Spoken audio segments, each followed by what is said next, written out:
வணக்கம். நாம் இன்னைக்கு பார்க்க போகிறது Tata super ace turbo charger பற்றி தான். இது டெல்லோட KP35 model wastegate turbo charger. Customer பார்த்தீங்கன்னா இன்ஜின் ரீகம்பர்ஸ் ஆனால இன்ஜினை ஃபுல்லாக ரீஒர்க் பண்ணிக்கிட்டு இருக்கிறாங்க. At the same time turbo நம்மகிட்ட கொடுத்து செக் பண்ண கொடுத்துருந்தாங்க. டர்போ செக் பண்ணி பார்த்தால கம்பர் side turbo side both side வந்து அதிகமாக ப்ளே இருந்துச்சு. ஸோ நம்ம டர்போ சார்ஜர் அசம்பிளி டிஸ்மெண்டல் பண்ணிவிட்டு கோர் அசம்பிளி சேஞ்ச் பண்ணுறதுக்கு கஸ்டமர்கிட்ட அப்ரூவல் வாங்கியாச்சு. இதை நம்ம ஃபஸ்ட்டு கம்பர்சரிங் ரிமூவ் பண்ணிகிட்ருக்குறோம். கம்பர்சரிங் ரிமூவ் பண்ணி பார்த்ததில் ஹவுசிங் உள்ள ஃபுல்லாகவே ஹெவி ஆயில் லீக் இருந்துச்சு. கோரும் ஃபுல் ஆயில் லீக்கு. ஸோ இப்போ நம்ம இதான் நீங்கள் பார்த்தீங்கன்னா புது கோர் அசம்பிளி சேஞ்ச் பண்ணிகிட்ருக்குறோம். First core assembly turbine set fit பண்ணியாச்சு.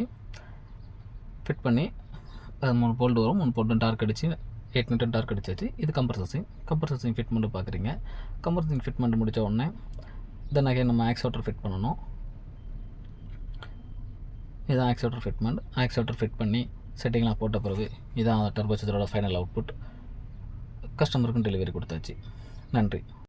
நாங்கள் ஏஎம்ஏ டர்போ டெக்னாலஜி எங்களோட ஆஃபீஸ் தென்காசி மாவட்டம் ஆலங்குளத்தில் தான் இருக்குது. Turbo charger sales and service பண்ணிகிட்ருக்கோம். அனைத்து விதமான வாகனங்களுக்கும் தேவையான நம்பர் டிஸ்பிளே தர நம்பர் கால் பண்ணுங்கள். என்னோடய நம்பர் கமெண்ட்டில் என்னோடய நம்பரை கொடுத்துருக்குறேன். தேங்க்யூ.